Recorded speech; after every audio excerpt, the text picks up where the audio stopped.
To my YouTube channel, One Race, Human Race, All Human. Today is Tuesday, July 26, 2022.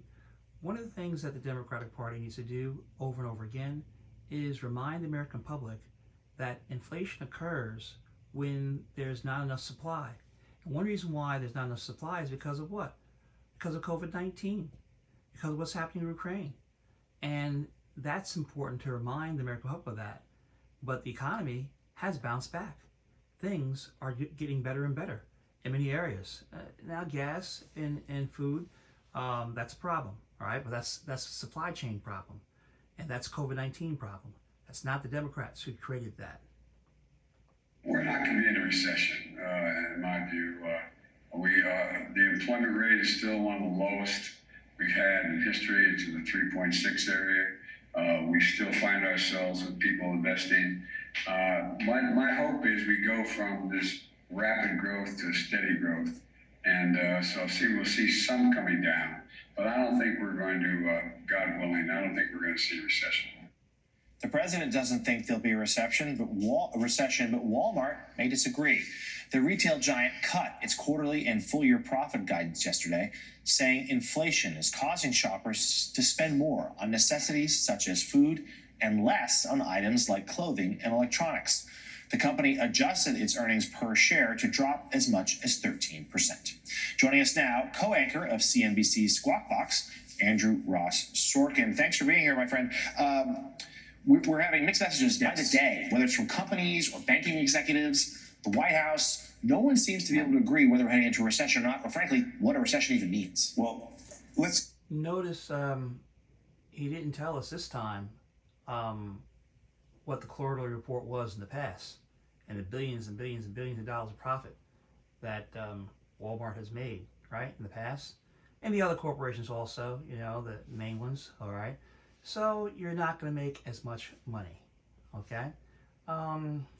We should be taxing that anyway so that we can provide Medicare for all, free health care for all, so we can provide paid family leave, so we can provide universal child care, so we can provide free state colleges on every level, so that once someone graduates from high school or when they want to go to college, they don't have to worry about these terrible, terrible student loans, and to have complete and total loan forgiveness across the board, regardless of your economic status, so that everyone has a clean slate, what the Bible will call what?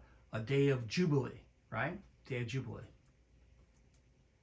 Just take the definition off the table and just say, we did enough of that yesterday. The news on Walmart is not good, but the news on Walmart, I think, is indicative of what's happening in the economy, which is to say people are spending more on food and gas and travel and experiences. There's a little bit of this YOLO summer thing going on. And less on things like clothing and electronics and so many of the other kinds of items that Walmart had been selling. Now, unfortunately, a lot of the retailers bought too much of that stuff, because they thought that we were going to keep buying that stuff. So if you wanted to, get outdoor lawn furniture, which is what everybody was buying last year, they're no longer buying that. That means you're going to see massive discounts on that kind of stuff. But obviously, they're not discounts on the food. You're also seeing today General Electric came out with its news.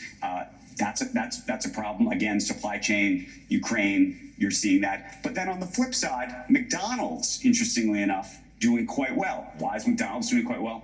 It's in terms of price point, it's on the lower end. So you're starting to see, this is the mixed picture. Now we're going to be hearing earnings throughout this week. We're going to get them from Alphabet, which is Google. You'll see what advertising is going on in this country, which is really actually an interesting barometer of how businesses feel about the economy. You'll hear from Microsoft, you'll hear from Amazon. So we're going to learn a lot more. And then again, this is all against the backdrop of what the Federal Reserve is going to do. They're meeting today, they're meeting tomorrow. We'll find out how high they may or may not raise interest rates. Everybody expects them to be 75 basis points. But really what they're thinking about next month and the month after is what the market. We need to be concerned about human beings and a social safety net for all human beings in America, and actually all human beings on this planet known as Earth, because there's one race, that's the human race. You have COVID-19 variants going on, the monkeypox, so many things happening. we have to protect all people everywhere, for we have all been made in the image of God, and we all have a right to the abundant life. We all have a right to life, liberty, and pursuit of happiness here on this planet Earth, in the land of the living. Markets are going to be focused on. So talk a little bit more about that Federal Reserve meeting and the 75 basis points expectation. What would that mean for your average American? Well, what it would mean is that interest rates are going to continue to go up in terms of what you're paying for a mortgage, what you're paying for a credit card, what businesses are paying to get loans and the like, which means that everything costs go up. And the reason costs are going up, or the reason the Fed wants to do that, is to tamp down demand and make, frankly, everything more expensive. I know it sounds a little crazy, but that is the goal, to make everything more expensive.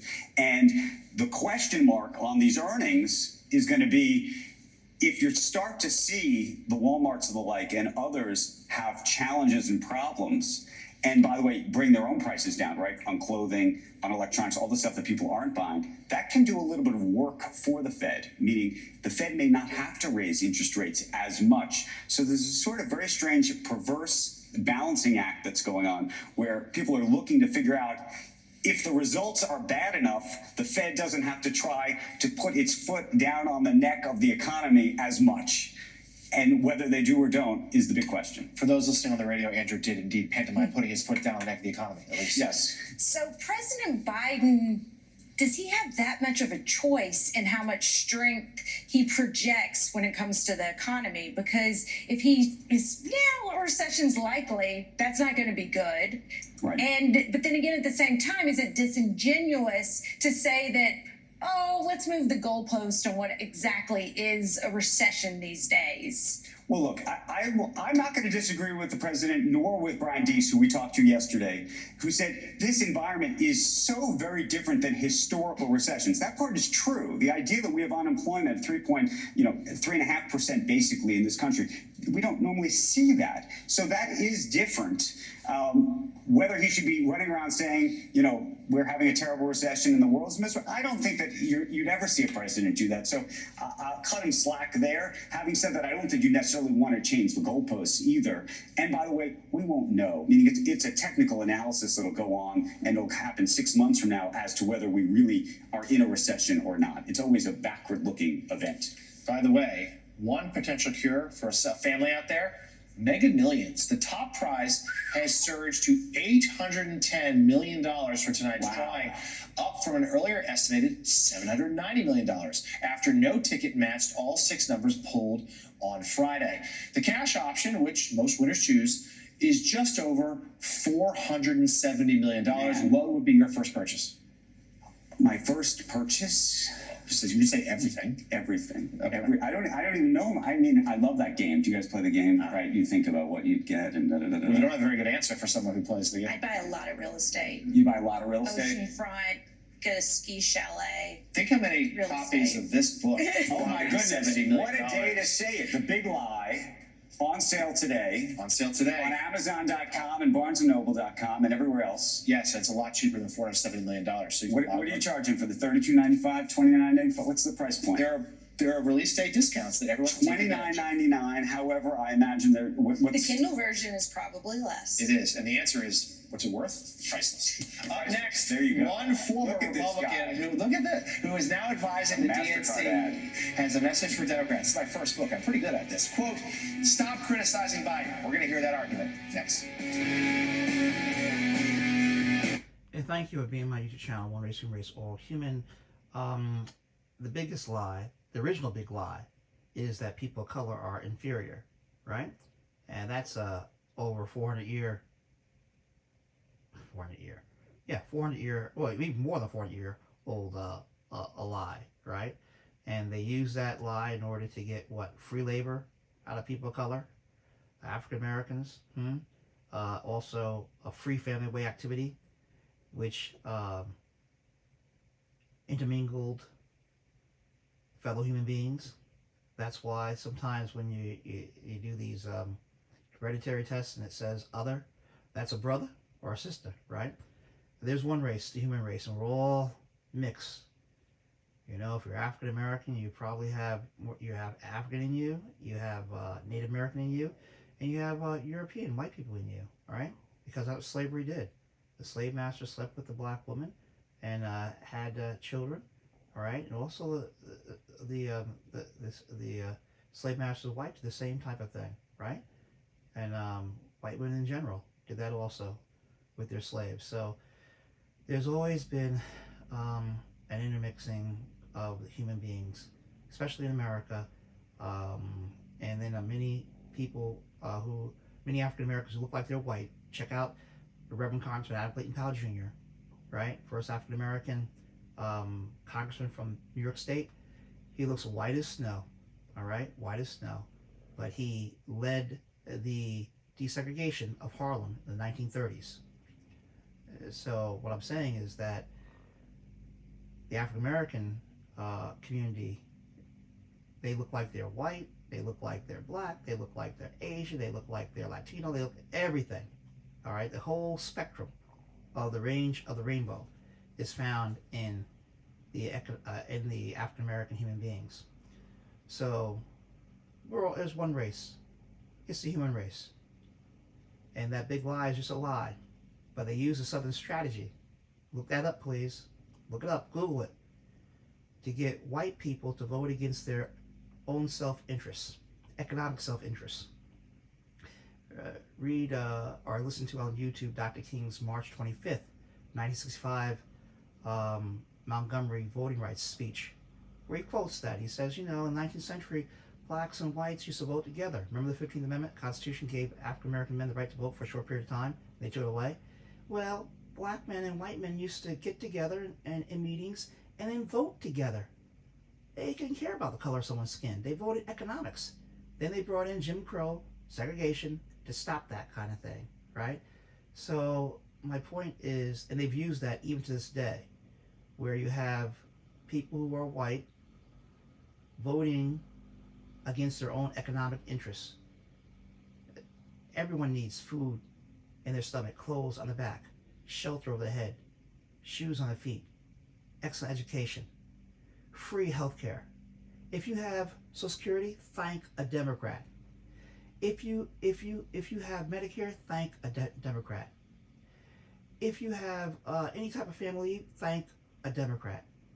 If you have, I can go on and on. American Rescue Plan, how did that Build Back Better plan and child tax credits and so on and so on. There's so many things we go on. Building schools, right? Check out Reverend Adam Clayton Powell's book, Atom by Atom, and all that he did as chairman of the Education and Labor Committee, increasing minimum wage. So many things that have happened. My point is that you can thank a Democrat for those type of things, all right? And cancel culture, let's cancel meanness. Let's cancel hatred.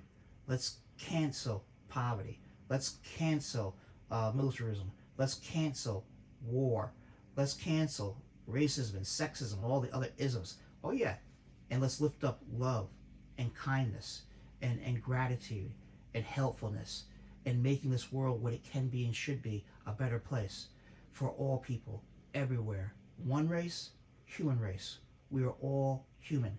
We all have a right to life, liberty, and pursuit of happiness. We have the ability to end hunger throughout the world, the ability to make sure everyone has a house to live in, the ability to make sure that everyone in the world is vaccinated against COVID-19 and all the other diseases that are out there, the ability to bring forth what Christ said called the abundant life. In John 10:10, second half, I am come that they might have life and have it more abundantly. This is the mission. Love. Love God and love your neighbor as yourself. Who's your neighbor? Any human being in need of help. Thank you again for being my YouTube channel. One race, the human race, all human. Today is Tuesday, July 26, 2022. God bless you, and God keep you.